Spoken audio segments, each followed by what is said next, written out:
You're listening to the Coop Homeschool Podcast. This is your podcast for community, humility, and joyful fun in homeschooling.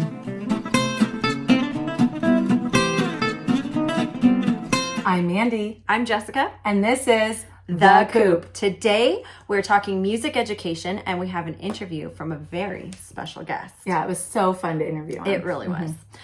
Music education is a popular topic and one people either have strong opinions about or have a lot of questions about. In this episode, we interview our local expert in music education to ask some of the most common questions parents have. Yeah, and what we love about him is that he teaches our kids. That's right. Yeah. But before we dive in, Mandy, what's your scoop on the Coop? Okay, so I'm going to do a music one, actually. Perfect. So my son started taking guitar last year. So for the entire school year, Yes. he had done a year of guitar. And recently, in the past couple of weeks, he's been practicing without me telling him to or asking him to. And he's really shown that went from something that he liked to something that he owns. That's awesome. That it's his interest now, and not just something like, sure, I'll do it. Right. Now it's like, no, I really want to do this. Yeah. So that was really cool. You just never know. You kind of have to stick with something for a while, which you've said about you do, dance and things like that. You kind of have to stick with it for a while to really know if you like it, till you can get past some of the big learning curve. Exactly. Yeah. My scoop is also music related. It's like we planned Go it. figure, yeah. Sophia has been hearing songs or melodies, and then she will go plunk them out on the piano.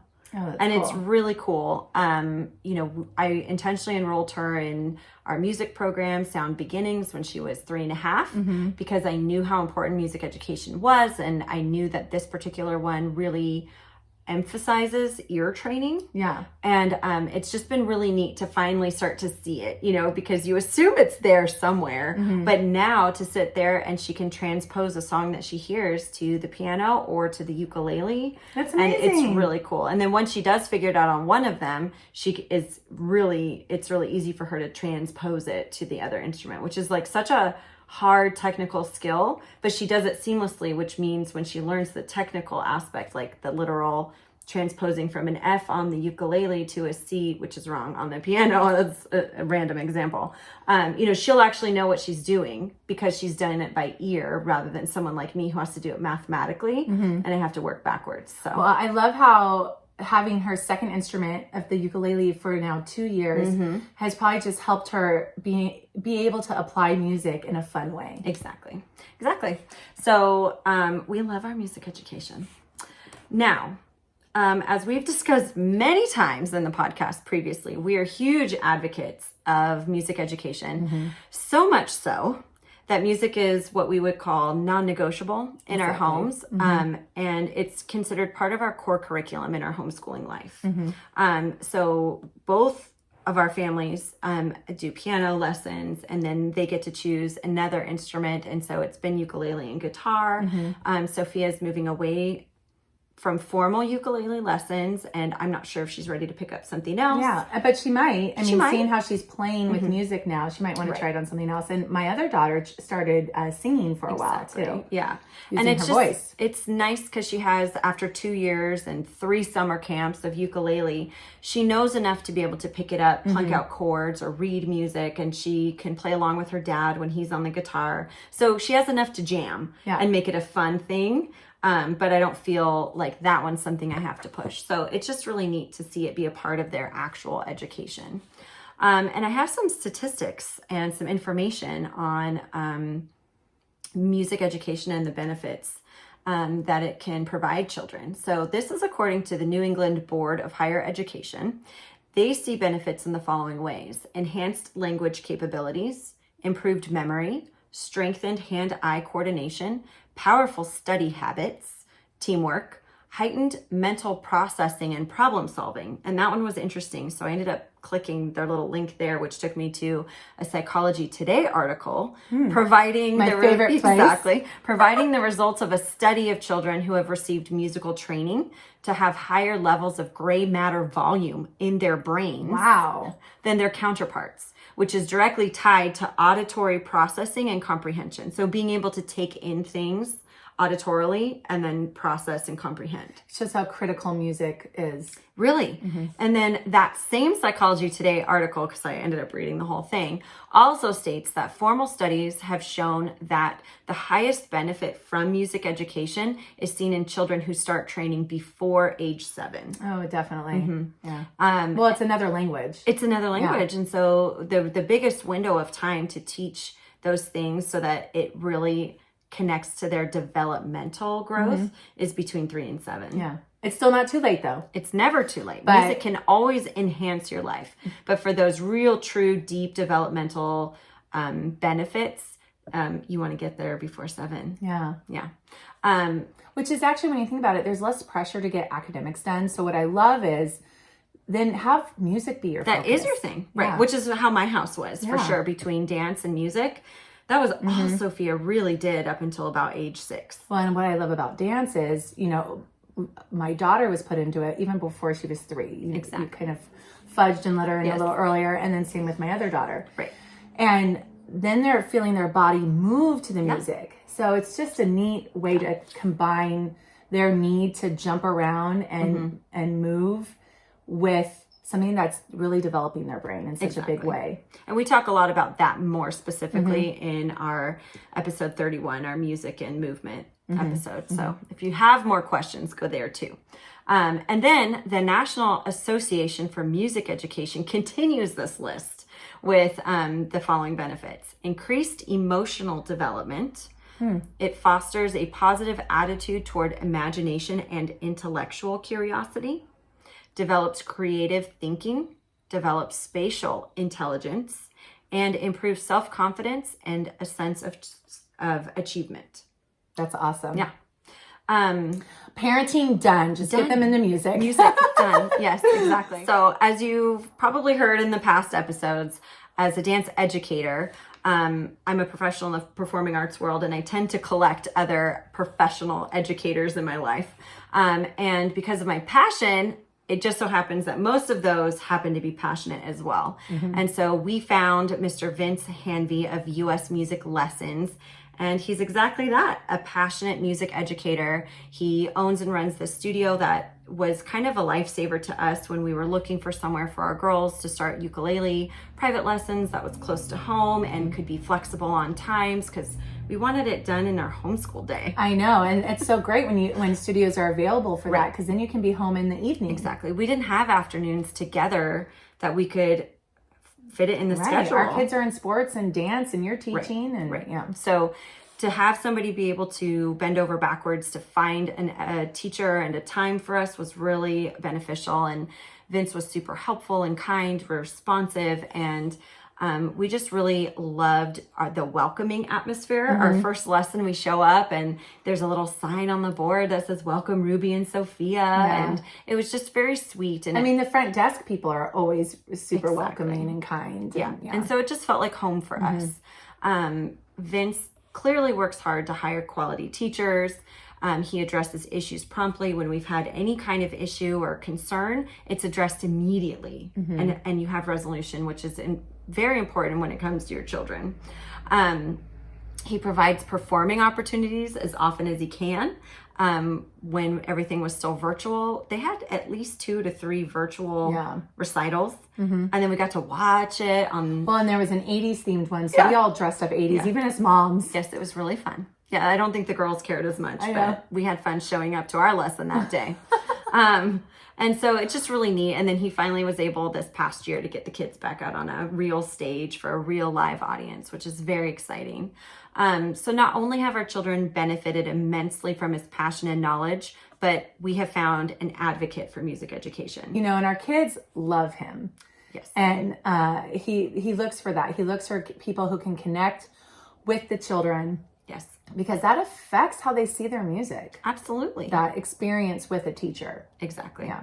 So we're going to turn it over to that interview, and you guys can hear it directly from him. We're here with Vince Hanvey of US Music Lessons, and we're going to ask him some questions that we think many parents have about music lessons. Before we jump into those questions, Vince, tell us a little bit about yourself. Sure. Jessica, my name's Vince Hanvey, and I'm the owner of US Music Lessons.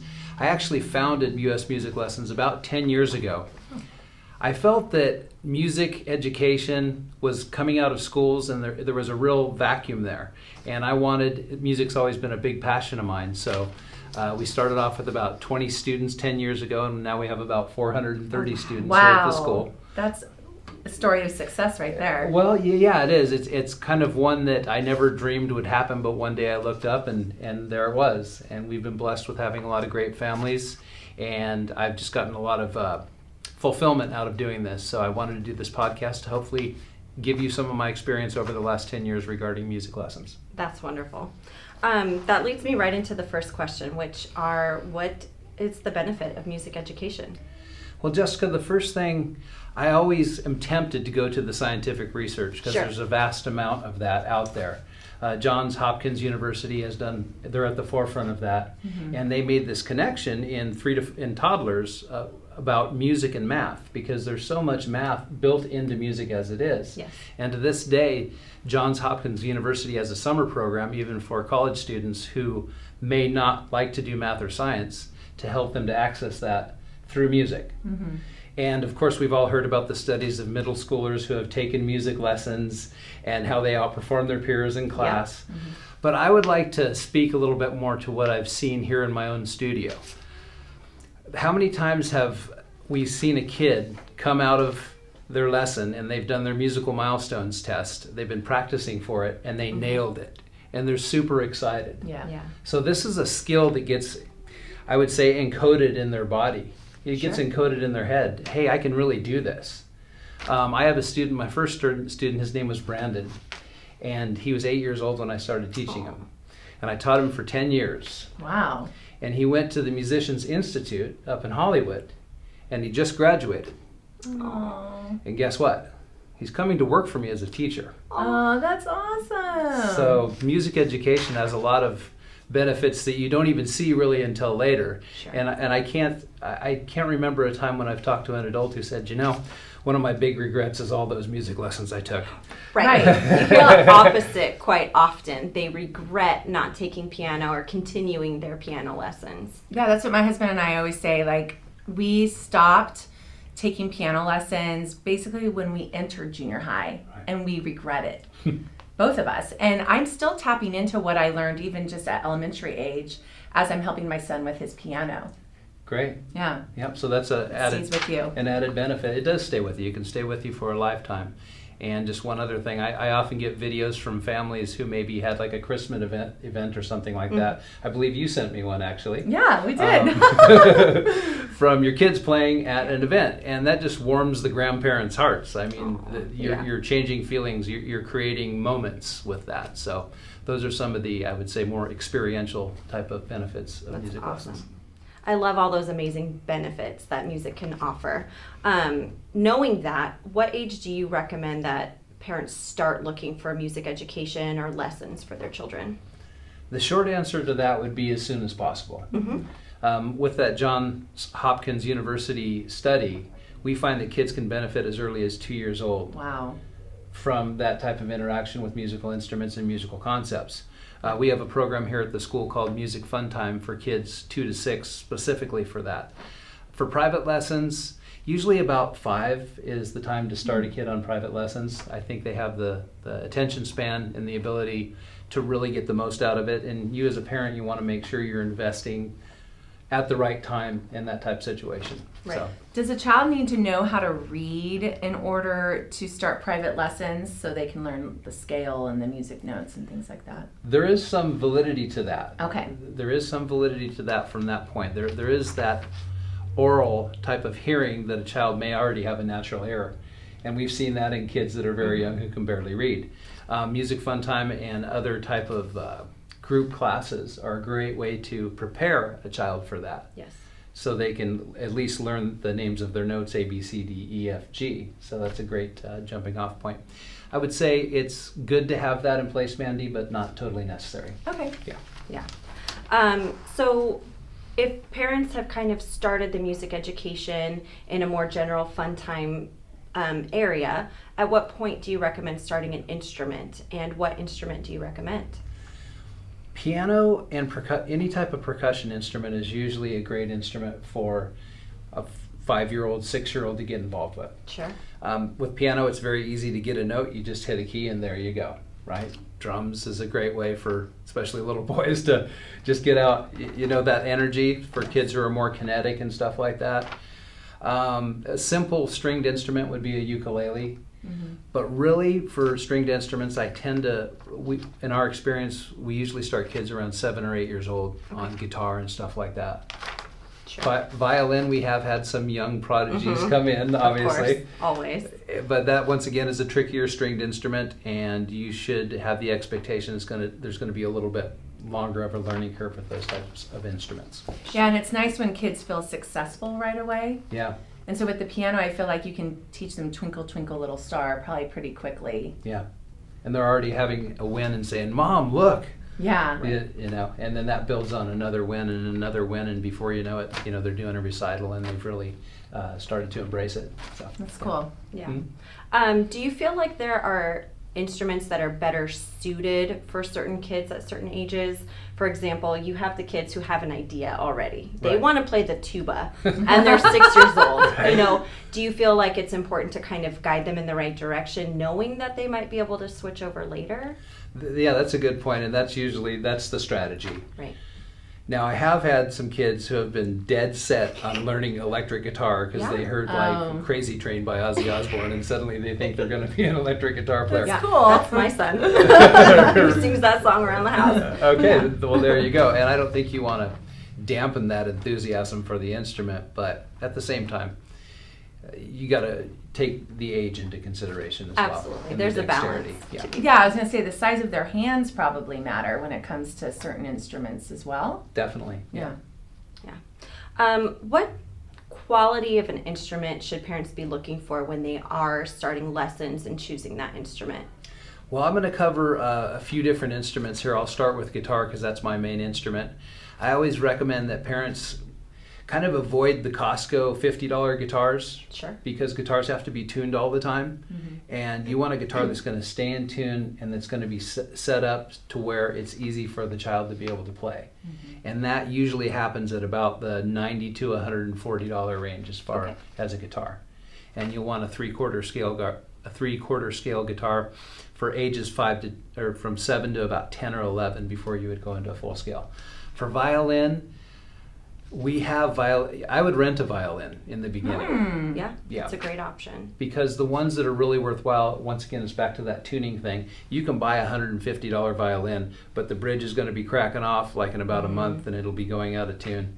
Because I've went through that experience with our rental program where I decided to buy a bunch of these, and they were real tough to manage, and people kept bringing them back to me. It's frustrating, and that doesn't encourage the positive learning experience that you'd want. Yeah, exactly. Especially when you're playing something your teacher taught you and it doesn't sound right and you can't get the instrument to tune up. So you can rent a violin for about $17 to $25.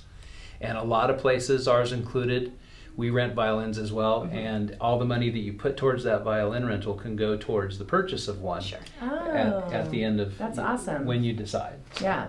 Because violins, a good one's probably going to run about $300 to $400 for that if you want a quality instrument. It's a big upfront cost, but it's nice to know that eventually that will be your instrument if your child is sticking with it. And if not, you've only sunk the cost that they used it, and that's okay. Yeah. Yep. Exactly. For pianos, a lot of people think they have to run out and buy a big old piano and put it in their living room. Not the case. You can pick up a hammer action or a weighted key keyboard. You're going to want to make sure there's weighted keys or some type of hammer action there, because there's dynamics on a piano that a student really should be feeling in the beginning. Sure. And so you're going to be at about $300 for a decent Casio or a Yamaha, $300 to $500 for that. Drums, they can get a little pricey, but you can always get your kids some practice pads that run about $50 to $75. Right. A good electronic kit's going to run you $499.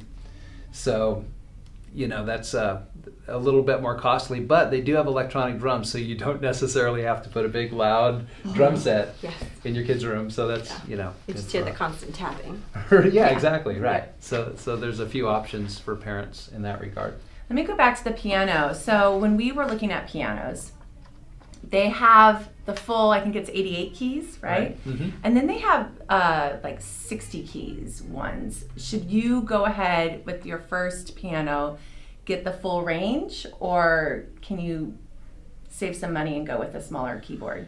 You could save some money and go for the smaller keyboard, but you're going to end up spending that money again once you have to get up to the 88 key. Okay. So I would recommend just going for the 88 key. Sometimes with smaller kids, those 61 key keyboards have smaller finger patterns, so that can be a benefit. Okay. So I'm going to say, once again, it kind of depends on the age of the child. You have a 6-year-old, a 61 key might be good. You have a 10-year-old, go for the 88. Okay. Yeah. That makes sense. All right, so let's jump into lessons now.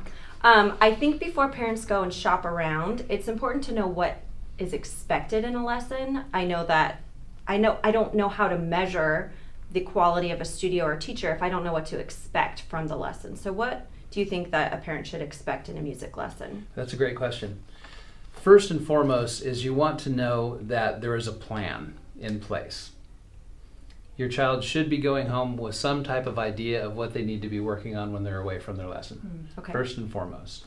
I always look for timeliness in teachers. I want them to be there. I want them to be consistent. Mm-hmm. That's a big one. You should expect that, and you should get that. Mm-hmm. Absolutely. Yeah. I think having a good achievement system in place is also good for kids. Sure.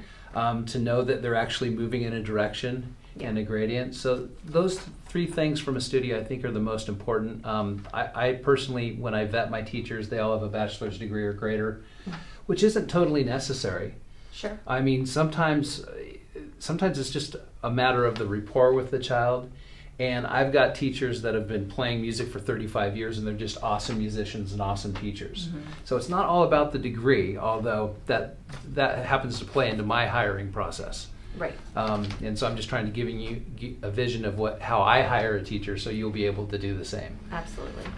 So yeah, that would be the main expectations, I think. Okay. Is the bachelor's in music theory or in what? That's a good question. Yeah, sometimes it's piano performance, sometimes it's child pedagogy. Right. That I love seeing that, because I know that the teachers worked with children before. So to me, that bachelor's degree just shows a level of dedication to the art of teaching music. Cool. Exactly. They're not just doing it while they try to pursue a professional career. They actually have a passion for the educational component of music. Well said. And I usually ask my teacher interviews, the one question I ask them is, why do you teach music? Right. And if it's not because I'm passionate and I love it and I want to share what I've learned and I'm doing this for the long haul, then it's not a fit. Right. I agree. I think that's really great. And I think the kid can feel that Totally. in their lessons. They can feel the passion and the joy and that excitement that someone has for their instrument. I think that's a really great quality. Yeah, and I think you touched on a great point too. They can feel the plan. Right. It's hard for kids to feel stagnant, Mhm. especially kids who might be trying an instrument and trying out lessons but not sure that they already have a passion for Yeah. it. So if they don't know what their plan is, they don't know if they're achieving goals, they don't know why they're working on something for so long, that can be really frustrating for kids in their educational process. You know, if they don't know what's ahead and, you know, they don't know what to look forward to. Sure. And they might even ask the question, why am I even doing this? Why am I going to lessons in the first place? Right. And it's up to the teacher to really chart that course for them. Exactly. And you know, introduce them to new types of music that they didn't even think they would like before. Right. Yeah, so. And a plan helps the parents, you know, I mean, we are homeschool parents. That's kind of our perspective coming into this.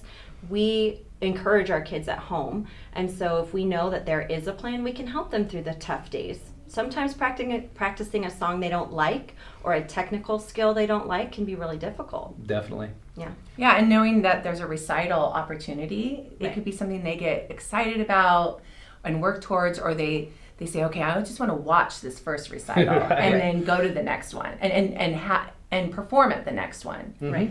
Plans So are really important for kids. Yeah. Yeah, I like it when studios offer that opportunity. Yeah. Anything else you want to say about that? No, but that's a cornerstone of what we do here. I Yeah. believe that's where the rubber really hits the road, when you get out there in the world and say, here's my music. Yeah. Absolutely. I mean, music is a performing art, Right. and we get so bogged down in the technical skill all the time that we forget the actual goal of music is to share it. Definitely. Let's see. So when parents are looking for studios and teachers, we touched on some of the good qualities of teachers. What should they look for in a music studio? Okay, so in a music studio, there's a lot of components. There's a lot of moving pieces. There's a building. There's procedures that are in place. Mm-hmm. You want a studio that has solid procedures that are laid out for you so you know what to expect. Mm-hmm. Like in the case of missing a lesson, or if you want to cancel lessons or anything like that. So I think having a well laid out system for dealing with that is Mm-hmm. the first thing you want to look for. Studio should be clean. It should be roomy. It should be well equipped. I just think it should be a tidy place that is dedicated to learning. I will also say that a studio should have a good office manager in place, somebody to direct calls and take calls. I mean, you don't want to have an issue and not be able to get a hold of anybody. Mm-hmm. Absolutely. So that's huge for me and parents because, well, you have busy lives as moms, and you have to be able to rely on that studio to respond to you. Mm-hmm. Absolutely. So yeah, I agree. And I'm just going to throw this in there. I think that having a great director is extremely important because your passion trickles down. It trickles down to who you hire. And so I think you do a really great job here of providing those things. Mm-hmm. They're not just important because you think parents want it, but they're important to you. And you can tell in your studio that that's a goal of yours. Mm-hmm. I do appreciate that. Yes, Thank you. well done, Mr. Vince. Thank you. Now, this one comes up a lot, especially with piano. Students tend to go directly towards private lessons. Right. But do you feel like there's benefits to group lessons? How should parents kind of decide what path to go down, group or private? There's pros and cons to both. Sure. I'll start with group lessons. I think group lessons can be very beneficial for short-term subjects, like say a 4-week workshop or something like that. Because what happens in group lessons is a lot of times one kid's going to be going this way, one kid's going to be going this way, Sure. and you end up with this kind of splitting. Now, in the case of your daughters, I do ukulele lessons for their daughters in a group setting. Yes. It's a small group, but they're kind of both equally aligned. They're Sure. both at about the same level, and it's easy to manage in that regard. A pro to a group lesson is it's less expensive. Mm-hmm. Right. And sometimes when economics enter the picture, which they always do, especially nowadays, that's definitely a viable thing to consider. Now, the pros to private lessons are that you really get that one-on-one attention. And especially, well, with all instruments, when you have that one-on-one attention, it's a whole different ballgame than being scattered in a lot of different areas. I have so much respect for like middle school band teachers. Yes. They have like Amen. 50 kids, and they still, they still manage to put on a great show. So I got a do. lot of respect for them definitely. and how they do in that regard. But I will also tell you that a lot of those band directors reach out to us for private lessons to make sure that that fine tuning is happening. Exactly. So so middle school band was as far as I went. I went through 8th grade playing flute and tenor sax because I had to be in jazz band. But we were required to do sectionals. So that's taking that one instrument and meeting with a mentor. Mm-hmm. So we had someone teaching us flute and we'd work on the music that we would play together in band. So our middle school band director was really good about requiring that. And then on top of that, he would help us find private instructors to encourage us to do more. Right. But of course, at the public school, you can't expect that everyone has access to private instrument instruction. Right. But it can be a great thing. So the group dynamic is fabulous because you get this sense of working together, but you also can't necessarily improve your technical skills by that alone. Yeah, well said. That's how I would probably put that as a advantage to the group situation. There is that in college. If you go to any college course, there are going to be groups, but you have people that are a little bit more acclimated to their instruments usually, and they can follow along to a curriculum. Whereas with kids, they're going to be learning at their own pace in their own ways. So which is what we encourage. We strongly believe that kids learn at their own pace, and so that's where the private lesson has the advantage for sure. Definitely. All right. So, what should parents expect music lessons to cost? This is a tricky one. Okay. Well, I will be as forthcoming as I possibly can on this. I think you get what you pay for when it comes to music lessons. Yeah. You can probably in San Diego County expect to pay anywhere from $30 a half an hour to $45 a half an hour for your basic piano lessons. There are voice instructors that charge $100 an hour or $50 a half an hour. Sure. So, but for what I think we're not on the high side. We're $38 a half an hour is where we're at. So we're kind of about in the sweet spot, and I think that allows me to retain good teachers and allows me to continue to operate the service that I operate. Now, an individual out there teaching going from home to home may have a different thing going on, and they may have a different price point. Right. So yeah, I would say you do get what you pay for, though, and that's the range that I would think you should be in. Okay, that's very helpful. Okay. How long of a lesson do you recommend for students to be able to get the most from their learning time? Okay, so that's a great question, and it varies from child to child. However, from a age perspective, from 5 to 10, probably a 30-minute lesson once a week is a good way to go. Right. But once they hit that point where they're really starting to understand the instrument, it might be a benefit to get that extra hour of instruction of going to a 45-minute lesson. Right. It's not too difficult. It's that extra 15 minutes that really is the meat of the lesson Right. at that point. And if you extrapolate it out over a month, that's an extra 15 minutes a week. So it's an extra hour of instruction every month. Yeah. So it has a tendency to stack on top of itself. Right. Yeah. That's great. How often should our children practice? That's always a tough one. But how often would you say for them to keep up should they practice? Okay, so there is no hard and fast answer on this. Sure. I'm going to quote Santana on this one. Love it. The great guitar player. He said, "I like to go and pick up my guitar for 10 minutes a day, and then I find out that I've played it for an hour and a half." Oh, cool. Sure. Yeah. Love that. So sometimes it's really good if your child can just pick up that guitar or sit down at their instrument just for a short amount of time, and who knows what happens from there. And if a sibling joins in, now you're playing together and you're jamming together, and we have found that in our house. My husband will take out the banjo, and then he's like, "Hey, who wants to play with me?" And then out come the guitar and the ukulele, and they're all playing together, and it could last up to an hour. It's pretty awesome. You've touched on something that is key to getting your kids interested and involved in music. Our kids copy us. Yes. What we do, they do. It's just, that's how it goes. And if you're playing music all the time in your home, if you have a child who is taking music lessons, be playing music. Get them involved with it. Take them to musical shows where they can see live music. Get them to have an appreciation of that. Kind of fuel that fire, if you will, by doing that. And you'll find that it makes a huge difference in their want to practice. Right.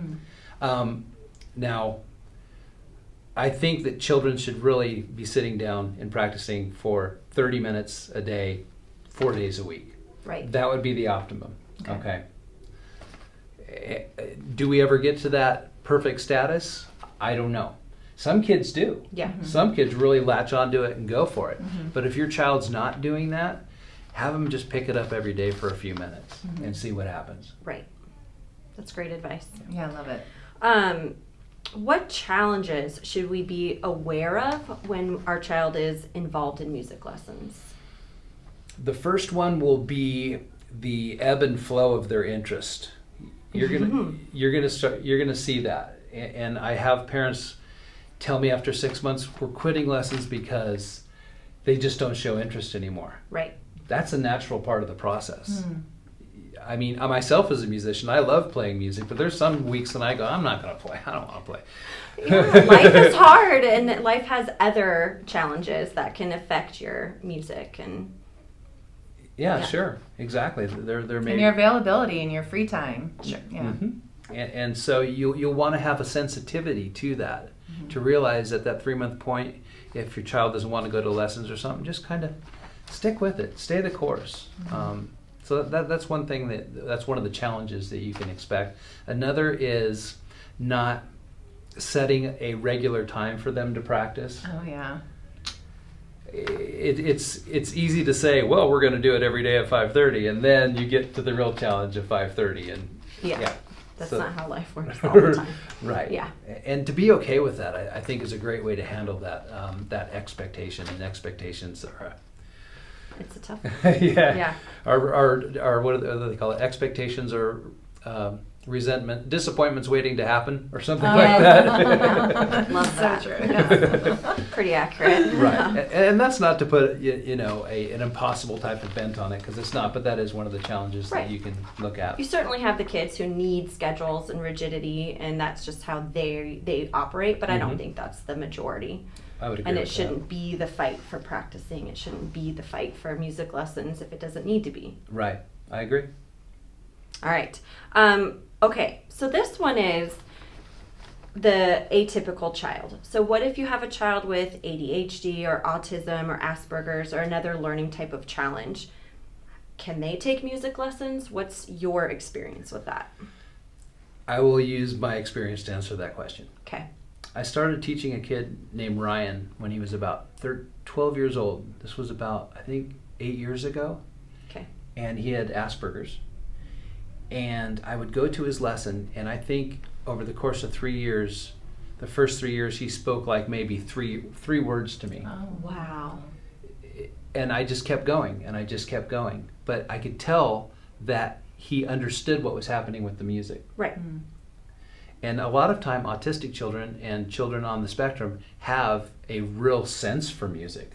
And I found out from working with him that he could read music great. If I put a sheet in front of him, he could do it awesomely. He wasn't great on the audio. Auditory processing. Auditory process. And I think that's why he didn't speak a lot. I don't know if he had a sensitivity to it or what. But I had him as a student for 8 years, and he was playing awesome guitar. I mean, he was playing like More Than Words by Extreme, and he was playing Dust in the Wind, and like some really great guitar songs. And he ended up going to college. And his mom called and told me, Ryan's taking his guitar with him to the dorm. Oh, cool. That is awesome. And then a year later, he called me and he said, Vince, I want to come up and I want to interview you because I'm supposed to interview somebody who has made a difference in my life or something like that. Yeah. And so, I love it. Yeah. I mean, there you go. Right. Yeah. That's amazing. I think a lot of people feel uncomfortable when they don't understand how to reach somebody. Right. And that can be a big challenge with the atypical type of learner is you just don't understand. My brain doesn't work that way. It can become uncomfortable, but your perseverance with Ryan sounds like it made all the difference for him, because he was probably used to being dismissed. Right. I would imagine. I don't Sure. know, but I would imagine that happens a lot. People don't give the time and patience. And to just expand on that idea, since that's happened, we welcome those type of students here. And I have teachers who have worked with many ADHD, autism, children on the spectrum, and with special learning needs with a great deal of success. So there is a lot of hope for those kids. Yeah, it's kind of a skill you would develop as a teacher, right? The more experience you have with children with special needs, I can imagine interventions that you can reuse interventions over and over again. Yeah, between students. That's a good point. Yeah, through experience, you learn techniques. Yeah. To do that. So, that's been my experience. And I love that it gives kids who might be struggling in other major categories of schooling and education that they have something that they're excelling at that also sets them apart from other kids. Yeah. Knowing how to play the guitar is a special skill. Yeah. It's really neat. And it's a way of connecting with others that goes without the communication, the verbal communication that might be uncomfortable for that person. You can sit down with other musicians and you speak your own language now. Sure. You don't even have to say a word. You just have to start playing a G chord. Exactly. Exactly. I love it. Okay, so you kind of answered this as we went along, but I'm going to ask it anyway to see if you have anything additional you want to add. If my child is resistant to taking lessons, what kind of exposure should we give that child to grow her music appreciation? Okay, Jessica, I would circle back around to the taking them to live shows. Yes. That's a huge one because that's a real tactical, oral type. There's just so much going on. There's smells or sounds or sights. Yeah. You know, you can feel the vibration Feel of the it. music. Yeah, I love that. So that's a great way to reach a child. And also to play music in the home, once again, is another one. And maybe even up the game a little bit and get them an instrument and just set it there like a guitar, or maybe a ukulele, or just something little to where they might walk by it and say, no. And then one day, Okay. you know, I'll try it out. Well, and like you were saying, if then mom or dad or older sibling picks it up and says, I'm going to figure out how this works, then it'll, you know, pique their interest. Right. Right. It's always hard to know why a child might be resistant. And so if you can kind of give a lot of different options for exposure, you might hit on what their insecurity is and get them in there. Right. And I have to give this example of Mandy and your youngest. She loves opera music. Which is not typically what you'd be playing, but because Mandy loves musicals, you know, through what was it? Phantom of the Opera was our big one growing up. Yeah. Right. And so Mandy has played that. She's exposed her kids to a lot of music, and her littlest was like, that's what I want to do. And she practices, and it's unique. You never know what a kid is really going to enjoy until you've exposed them to it. Yeah, I love it. So true. So true. That circles, once again, that circles back around to the kids follow what their parents do. Exactly. And if you're creative about it, like you say, you can hit upon that magical thing. Yeah. You know? So opera music, I didn't know that.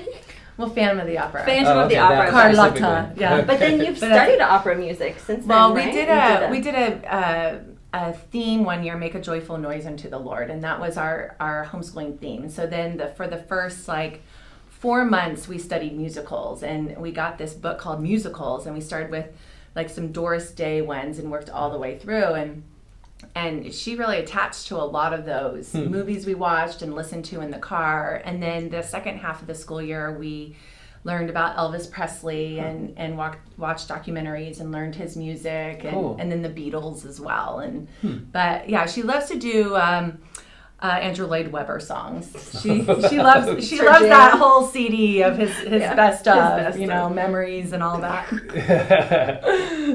You are all my keys to success in action right here. You're well, living I try. You're living it. Yeah. No wonder she's such a good student. Yeah. All right. That wraps up the questions we have, but I wanted to offer you the opportunity if you have any other advice or wisdom you'd like to impart to parents trying to really get their kids into music. Is there any final words you have? Just understand that music is a skill that they can have with them for the rest of their life.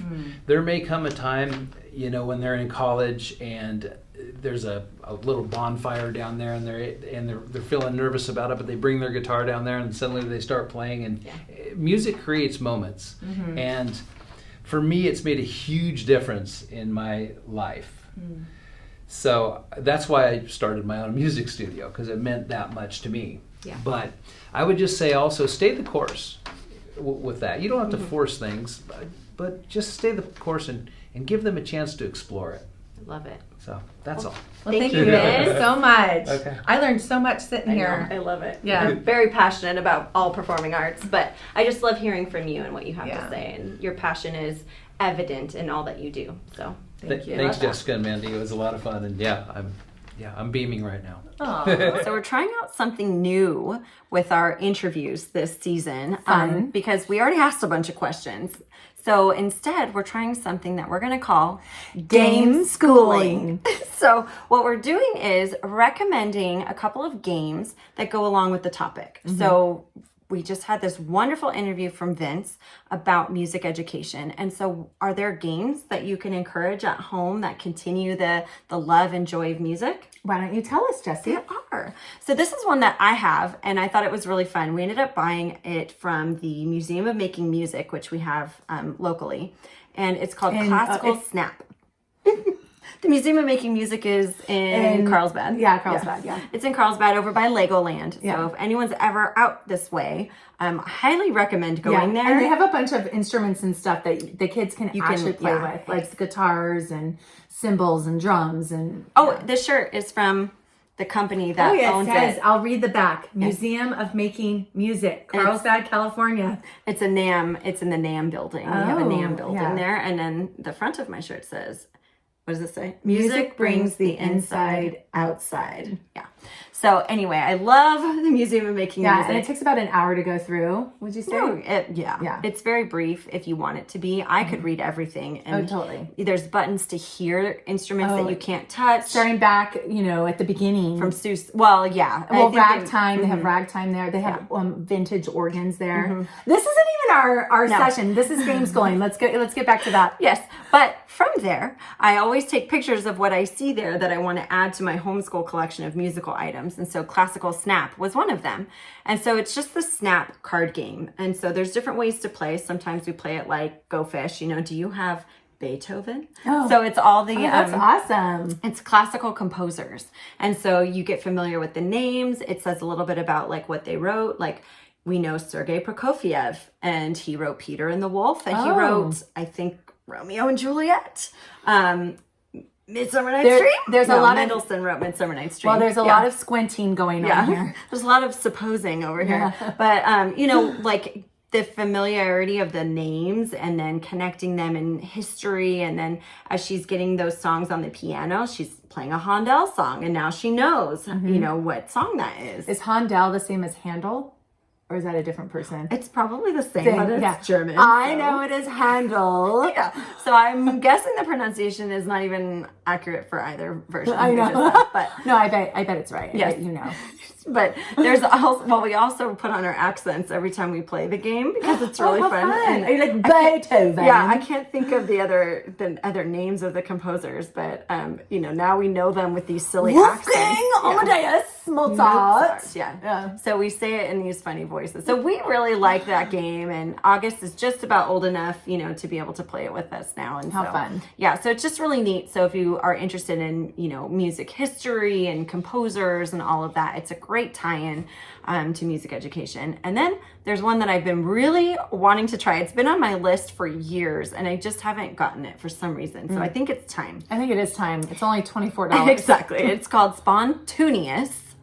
I keep wanting to say spontaneous, but it's Spontaneous. The song game. And it's a family song game. And so you can sing it and shout it. It says talent not required.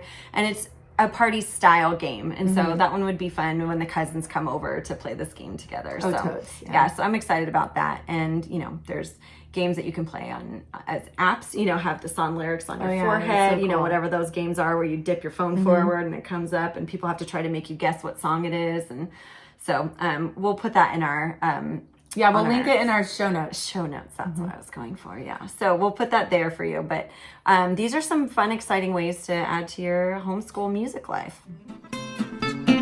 Thanks for listening. We love your support. Be sure to subscribe to our podcast, leave a rating and review to let us know how we're doing, and share our podcast with your friends who need a little community, humility, and joyful fun in homeschooling.